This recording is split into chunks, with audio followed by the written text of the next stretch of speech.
actually, I really do need to do something with the, I'm just rubbing this yellow because I want to take it off of there. So it's almost like I'm using the paintbrush just to kind of clean it. But I'm not going to make too big a deal of it, but I am just going to use some, a little bit more of that on there, just to darken it. That'll be fine. So white, there's the white, there's the white.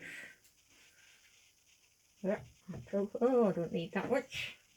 So what I'm going to do with these when I'm finished is, if I can get some of the paint back in the tubes, I will. But otherwise, I'm going to, I've got a little water spray here. That's just water in there. I'm just going to give it a spray, and I'm going to put cling film over it. Or if you've got a cake box, something like that, or a Tupperware, if you just literally place it in there with a damp cloth or a sponge in it as well, it'll keep it just perfect, ready to use. So it just gives you more chance to use it. Right, so where's my little paintbrush here? By the way, really bad thing to do, what I'm doing there, is just leaving the paintbrushes stuck in the water, because what will happen is they end up doing that, and then you're trying to use a paintbrush that's bent. So always take them out. Okay, a little bit of white, and I'm using the white neat, as in not diluting it.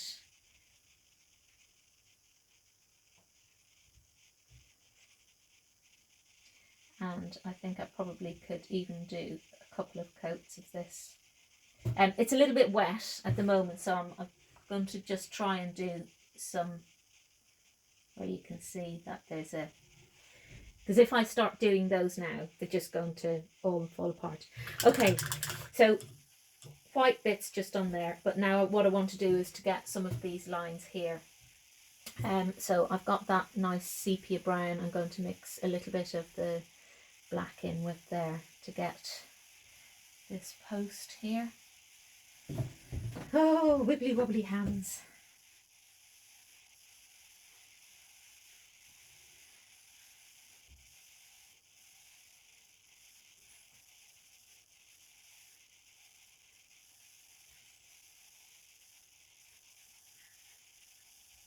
Okay, and now into these posts. So they are kind of grey brown.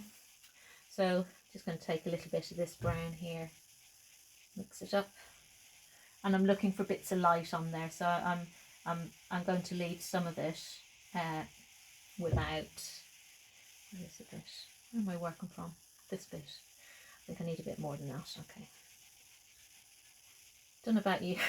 Just to say, I don't normally talk to myself while I'm painting like this or working like this. Maybe I'm going to start. Maybe I'll just annoy myself.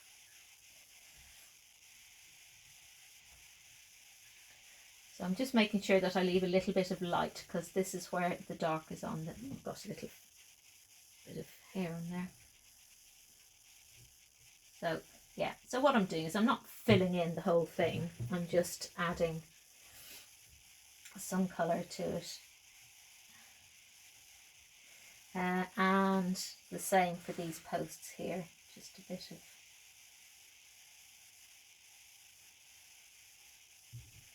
a little bit more. Well, there's a big blob there, so I'm not going to do that bit.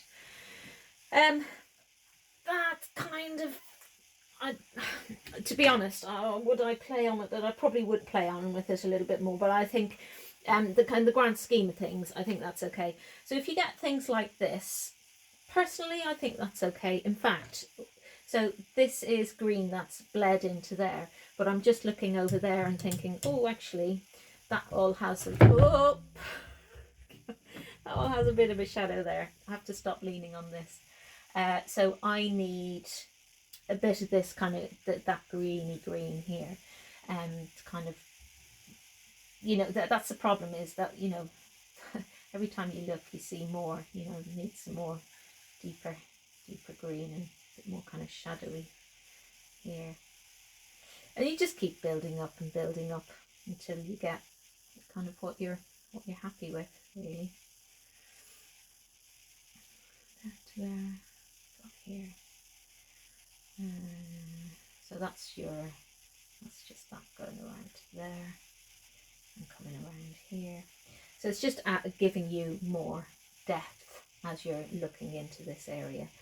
That green, I just wouldn't worry about it, but if you really made a mistake that you wanted to get something out of there, then what I would do would be just to use the white on top of there, almost like a kind of Tipp-Ex, and then paint on top when that had dried.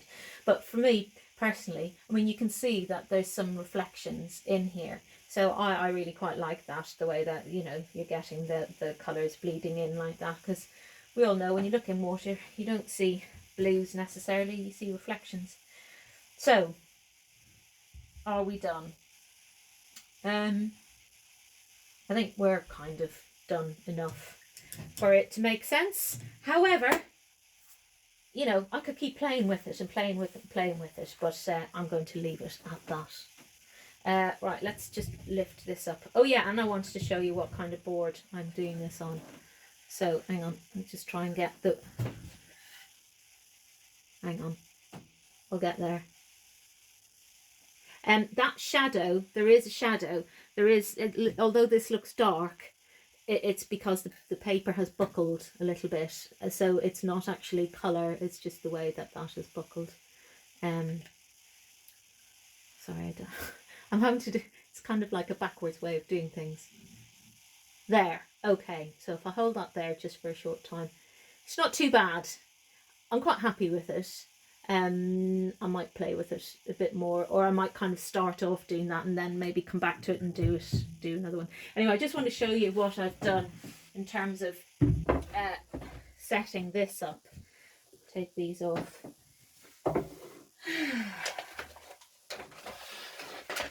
Take these off.